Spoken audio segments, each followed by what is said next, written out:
Welcome back to Reading Bear. Today, we will take a look at some new revenge stories. And if you enjoyed my content, please don't forget to subscribe to my channel and post some bear emojis in the comments.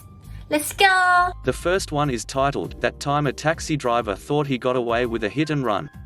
So it was December last year, already dark out, and I was driving home after work. At that time I drove a very recognizable POS car of around $600, self-pimped with pretty nice wrapping, and god-awful bright red mud flaps. I have grown since. I was overtaking car, when the mentioned taxi was driving up my rear, too close for comfort, while flashing his high beams to try to get me out of his way. I am not easily impressed by this behavior, and once I had overtaken the car, I moved to the right, he passed me, swerved in front of me, and brake-checked me.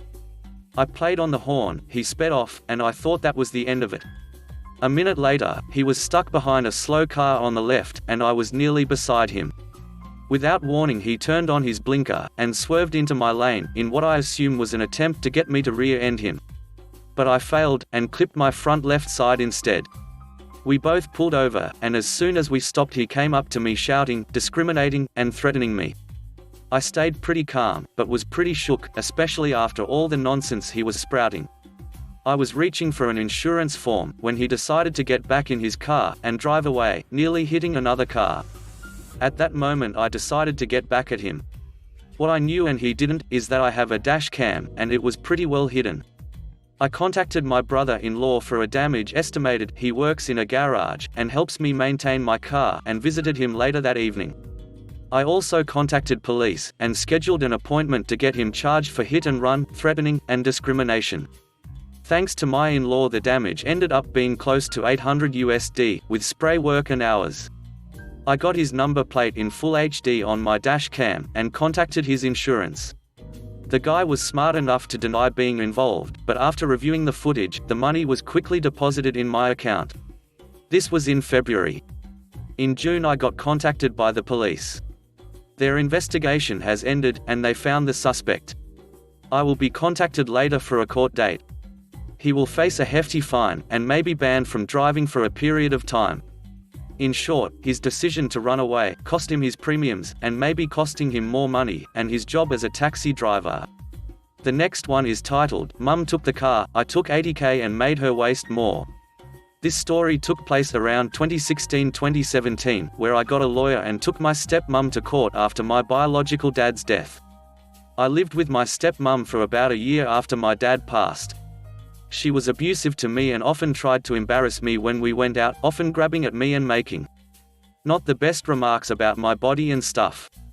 It made me uncomfortable, and it went on for about a year until things actually started getting dangerous. So that woman starts to abuse me. Like hitting me, yelling at me and all that. It gets dangerous for me, and I choose to leave. I move in with my aunt. A couple months afterwards, I tell my aunt that the car was originally supposed to be mine, and that my dad had a will. My aunt, not knowing that, encouraged me to get a lawyer to try and reclaim things. So we see the lawyer, and begin to work against my stepmom. I wanted to see what other property I could reclaim, seeing that I didn't even have access to my student funds. She tries so damn hard to stall for time, eventually dragging the case to be a year. This is mainly because she owns a small business, and often evaded reporting her income. That sort of thing. Legit, all I wanted were my college savings and whatever else my dad could have chucked in for me. She's dragging that case out until sometime in the fall, where we finally get a hearing.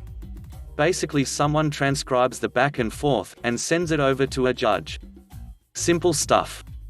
Her lawyer thinks that I'm trying to charge him for abuse, while my lawyer is trying to get some footing to provide child support, prove a connection between her and my dad.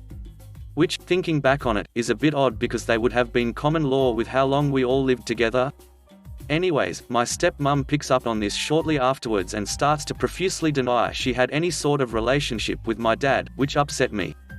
My lawyer asks my stepmom to provide my dad's will, to which she claims she burned it. Then later on, in the same conversation, pulls up what I assume to be a fake will, because the signature sure as hell wasn't my dad's. I'm sitting in the room, trying not to fume while my lawyer digs deep into the woman about what I was legally entitled to as the daughter of my dad, and what I should be given access to since she no longer had custody of me anymore. It was passed over to my grandma, shortly after she kicked me out. She still refuses to settle, and the thing is sent over to the judge. At the very least, something amusing did come out of it. She ended up panicking when asked about what the 2 letters of her salon meant, and she decided to go toes and foot when asked. The actual letters are T and P, meant to stand for both family surnames, and thought that because PH and F made the same sound, she could just say that. The woman transcribing the conversation even looked at her screen in confusion. The last time I saw her was in court, where she and her lawyer were trying so hard to fight for me to just drop the case. It ended with the judge advising my stepmom to go with a settlement, because she was going to lose the case. I already knew that she was losing a lot of money, having to pay for legal fees because she's the one who dragged it on for so long. Then she decided to just meet my demands as a settlement. That was funny, because it didn't fly, and it ended with my brother and I getting 50-50 of a life insurance from my dad, that I never knew of. It also ended with me being compensated for the survivor's pension she's been taking from my bank account the year he passed, and getting about $30,000 in college savings. Oh, right, and her having to partially pay my legal fee. The total I had to pay to the lawyer was about $35,000, and she ended up having to cover for about $20,000 while I had to fill in the remaining $15,000. Still, I think that was a win for me in the end. The next one is titled, Neighbors Don't Think Breeders Need Compromise. My friends Jill and John's son, Tom, was born with leg deformities. A few years and surgeries later they were encouraged to use sports play as part of his physical therapy, a way to get him engaged through the pain of recovery. Tom loved basketball, so his parents put a portable hoop in front of their garage. Their driveway was only about 4 feet long, but as they were at the end of a dead-end street, a good 50 feet from the nearest neighbor's driveway, they figured it'd be safe as long as one of them kept watch on the street. No backyard but a big wooded side yard, important later. Their closest neighbors, call them husband and wife, objected. First because wife had chronic health issues and the noise disturbed her rest. Jill and John said they'd keep playing to times wife was at her full-time work. Husband then said he worked from home and it would disturb him. Jill and John tried to negotiate windows of time when Tom would not bother them. But husband and wife felt none were acceptable. Discussion devolved into argument. Husband and wife said this was their forever house and that some breeders' crippled kid problems weren't going to spoil that. Jill and John decided a few minutes of play was reasonable. First time, husband called the cops and reported Tom playing in dangerous street. Cops were pretty nice but told Jill and John it was, strictly speaking, illegal and they couldn't do it. Also, they overheard husband telling cops to report the situation to CPS. Cops didn't do. So Jill and John ended up taking Tom to playground every day to use the basketball court. A hassle but good for his legs. A few years later John and Jill are doing pretty well financially. They build a big sport court on their side yard that ends a few feet from the neighbor's property. Put the hoop on that side. Shed full of athletic equipment. Lights on timers. They welcomed all the neighborhood kids to use the court. Husband and wife went ballistic. Lots of calls to police which never amounted to much since Jill and John were diligent about keeping lights and sounds to strictly legal standards. Husband ended up trying to negotiate court use as good neighbors, but Jill and John weren't interested. Husband and wife sold their forever house about a year later. The next on is titled, Sheriff's Office Gets Owned. Some years ago I was living in Sydney, Australia, sharing a flat with my then boyfriend who had problems managing his money. He'd taken out some store credit cards, run them up to the max, borrowed money to pay off the cards, then run the cards up again. In total he owed AUD $32,000. I was earning reasonably, but not sufficient to pay off his cards. In desperation he asked his parents to send him a one-way ticket to the US where they lived. So, one day he walked out of my life and left me with the flat, the debts and everything. Soon after, debt collectors started coming around, trying to hassle me to pay the debts. They became more frequent to the extent that they were coming around every night, sometimes 2 or 3 debt collectors. So, I did some research and found that when someone gets themselves so into debt that they are drowning in repayments which far exceed their salary, it is possible to declare bankruptcy and have your wages garnished slowly to pay off the debts, if your salary is over a certain amount. So, I got the forms, filled them out, and posted them to the ex, telling him that it was incredibly important that he sign them and send them back to me. He did so, and I received the forms back and lodged them with the Bankruptcy Commission, which sent me a letter of acknowledgement confirming that he was now an undischarged bankrupt. Meanwhile, the companies to which he owed money had moved to lodge proceedings in court to recover the debt. So, a couple of weeks later, the sheriff's office turned up one Saturday morning to take away all his stuff as payment for the debts. Now, the sheriff's office in Australia is slightly different than in the US. Mostly here in Oz, the main job of the sheriff's office is to take action against people who do not comply with debt-related court orders. So they turned up with a truck, ready to remove all my ex's stuff. They entered the house and started removing everything, including my stuff. When they went for my computer, I said that it was mine and showed them which stuff was mine. They told me to get lost and they were going to take everything. I asked them how I was supposed to get my stuff back, and they said that it was unlikely that I would get it back as I couldn't prove what was mine unless I had receipts. I was told not to interfere or they would handcuff me and march me off to a police station. So, they removed everything and the flat was completely bare. I waited until they had loaded everything in the truck, then just as they were about to close up the truck, I ran outside, holding the bankruptcy papers in my hand, and said, "You realize that he has declared bankruptcy?" Ha! Once I said the magic word, bankruptcy, they knew that they couldn't do anything and had to return everything. So, they carried it all into the flat again, and I took great delight in saying, "Put this over here and put that over there, and here are the cables for you to plug the computer back in again." I made them put everything back exactly as it was, because they knew that if they messed anything up I could lodge a formal complaint for unprofessional behavior and harassment. Suffice to say, I got to keep everything, and I worked my way through selling my ex's stuff and paid off some of his debts, then moved out. Sweet revenge. The next one is titled, "Steals an iPhone and You'll Lose Job and Get Arrested." This happened about 7 to 8 years ago, and it didn't happen to me directly, but I got to witness how everything unfolded, and it was glorious.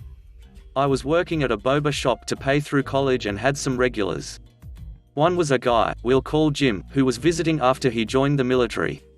Jim went to the sub shop next door while he waited for me to make his usual. After he came back and we caught up, he realized his iPhone was missing.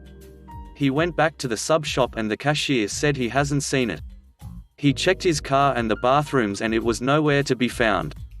He borrowed someone else's phone to check the phone's location, but it was turned off. Now he knew someone took it because he didn't have his phone off. He called the police to file a report.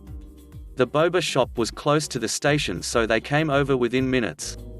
I was also friends with the manager of the sub shop next door and called him to look out for an iPhone and if someone took it in the shop. The manager came in not too long after while the police was taking Jim's statement and retraced his step. The manager found the phone in the chip rack in the sub shop. The chip rack was located in the middle of the store where customers can grab some before they pay. Everyone was confused because Jim didn't buy chips.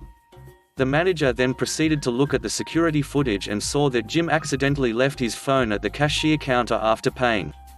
The cashier then proceeded to go through the phone and turned it off before pocketing it. We were thinking he was trying to sell it. It was the latest model at the time and cost roughly $1,000. It was so satisfying to see him on the footage freaking out when the cops showed up and him running around trying to find out what to do with the phone. Jim got his phone back, cashier guy was fired on the spot and arrested for grand theft. I don't know if Jim ever pressed charges because he had to report back to his command shortly after this happened, but it was definitely an interesting work day. The next one is titled, "Don't Want to Return My Deposit? Wait until you hear from my mum." I, 21 male, lived in a student house for a year and ended my contract a few weeks ago. I made sure the room was clean and had pictures of any pre-existing damages. I called the landlord to meet him so he can view the state of the room and for me to give him my keys. I asked him if he would sign a declaration that I wrote by hand on my notebook stating that he received the keys and that he was happy with how I left the room. I guess he thought nothing of it and saw me as just a mere student handing him a piece of meaningless paper to sign, so he obliged without even thinking about it. At that point the contract had not yet ended, so later when it was time for him to send me my deposit money back I tried contacting him. He vanished. Did not return any of my calls or messages. I had told him that if he wouldn't respond I will be forced to take him to court. Nothing. Guess he thought it was an empty statement. Me and my mum, who is a lawyer, were discussing our next course of action and decided that she will try to call him from her phone as it is a number that hasn't yet called him. This was because it would be much easier and quicker if she could get him on the phone and try to reason with him, rather than going with the long legal process. She left him a voice message to call her back urgently without giving up who she was and why she was calling. Bait worked. At first he said he won't return the deposit and that we could take him to court if that's what we wanted. A perfect moment for my mum to clue him in on her line of work. Oops. Almost an 180-degree turn of the conversation. I say almost because he started to think of reasons as to why he will not return the full deposit. Then he got reminded about that meaningless piece of paper he had signed. He had nowhere to go except to the bank. The last one is titled, "Won't do your job? I have an attitude?" Reverse Uno. This happened when I was 19. My sister is 10 years older than me, and I moved in with her for a few months before getting my crap together, moving out, and getting married.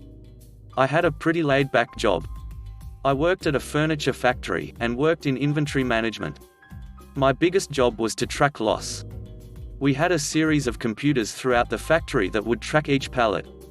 Every time it hit a different machine in the sawmill, it would get counted, and scanned into the computer system with said count. Once it hit production, it was scanned again, and from then on I was responsible for counting all the pallets every morning. When production used a pallet, I had to count the pallet they were using, but they would count the finished pieces as well as any wood they couldn't use. They were supposed to keep track of this throughout the day, then give me the numbers, of which I would then input into a special spreadsheet my boss and I had designed to keep count. This however caused a problem. The manager would give me the numbers 30 to 60 minutes before the end of the day, but then keep his people working. That meant I had to input the numbers at the end of the day, come back in the morning and redo the numbers as they counted what they had used that last hour. It wasn't that big of a deal. Just entering and re-entering numbers on a spreadsheet, but I hate redoing work when it could be easily done correctly the first time. I asked the supervisor to do the count at the end of the day, but they kept just doing it 30 to 60 minutes, usually 60, beforehand. One day, I was talking with the production manager, and politely asked him to have his guys do the count at the end of the day. For some reason, he got super heated about my request and told me to stick to my job and let him manage his people.